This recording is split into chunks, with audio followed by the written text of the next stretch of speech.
1630 मध्ये शिवाजी महाराजांचा जन्म झाला। जिजाबाईंनी तुळजाभवानीला प्रार्थना केली होती, कुळाला, देशाला, धर्माला अभिमान वाटेल असा पुत्र जन्माला येऊ दे। पुत्र शिवरायाच्या समयी गरोदर असताना घोड्यावर मांड देऊन शिवनेरीच्या दिशेने घोडदौड करणाऱ्या माता जिजाऊने स्वराज्य स्थापनेची मुहूर्त मेढच रोवली। अस्मानी सुलतानी संकटांची बिकट वाट सगळीकडे असताना ही धुरंधर माता किल्ले शिवनेरीवर विसावली आणि या सद्गुणी पुत्राला जन्म देऊन शिवाजी हे नाव ठेवलं। राष्ट्र आणि धर्म हे संस्कार करण्यासाठी जिजाऊ त्यांना महाभारत आणि रामायण यांच्या कथा सांगायच्या।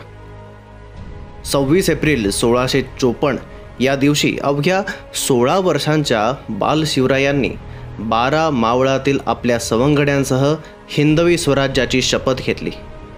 ही शपथ महाराजांनी रायरेश्वर गडावरच्या शंभू महादेवाच्या मंदिरात घेतली।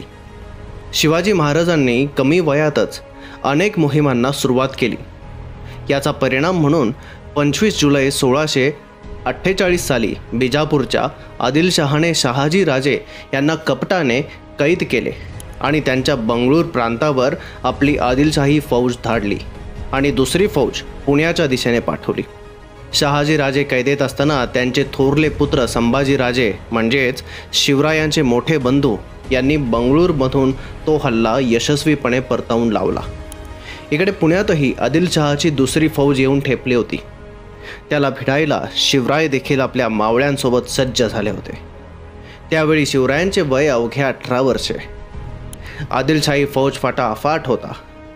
आदिलशाही सरदार फत्तेखान कोवळ्या वयातील शिवाजी महाराजांविरुद्ध लढण्यासाठी 3000 सैन्यांची फौज घेऊन आलेला। काही झाले तरी शत्रूला आपल्या स्वराज्यात प्रवेश करू द्यायचा नाही असा निर्णय शिवरायांनी घेतला। स्वराज्याची ही पहिलीच लढाई होती। पहिल्याच लढाईत त्यांनी गनिमी कावा वापरण्याचे ठरवले। शत्रूशी लढण्यासाठी शत्रूच्याच भूमीचा वापर करायचा अशी मोहीम शिवरायांनी आखली होती। त्यासाठी निवड केली होती पुरंदर किल्ल्याची। गनिमी कावा करून महाराजांनी स्वराज्याची पहिली लढाई जिंकली। मुघल साम्राज्य चहूबाजूने वेढलेले असताना त्यातून शिवाजी महाराजांनी छोट्या स्वराज्याची स्थापना केली। याच स्वराज्याचा विस्तार करताना देशभरात जी अराजकता होती त्या विरोधात लढा देऊन शिवाजी महाराजांनी या स्वराज्यात सुराज्य निर्माण केलं। अत्याचाराने पीडित जनता स्वराज्यात सुखी जीवन जगू लागली। शेतकऱ्यांचे अनेक प्रश्न मार्गी लागले आणि शिवाजी महाराज एक जाणता राजा म्हणून ओळखला जाऊ लागला। अधर्मावर धर्माचा नेहमीच विजय होतो हे आता शत्रूंनाही कळून चुकले होते। हीच विजयी पताका घेऊन शिवाजी महाराजांनी स्वराज्य विस्तार सुरू ठेवला। त्यानंतर आपल्या देशावर अनेक आक्रमणे झाली। इंग्रजांनी सुद्धा आपल्यावर राज्य केलं। पण शिवाजी महाराजांची प्रेरणा घेऊन बाळ गंगाधर टिळक, स्वातंत्र्यवीर सावरकर यांसारखे स्वातंत्र्य सैनिक आपल्याला लाभले आणि देशाला स्वातंत्र्य मिळवून दिलं।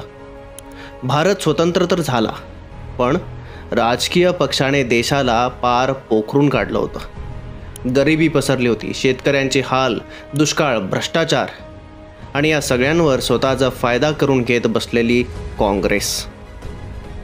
हिंदूंवर हल्ले, शिखांचा हत्याकांड, महाराष्ट्रामध्ये ब्राह्मणांचे घरं जाळून टाकली।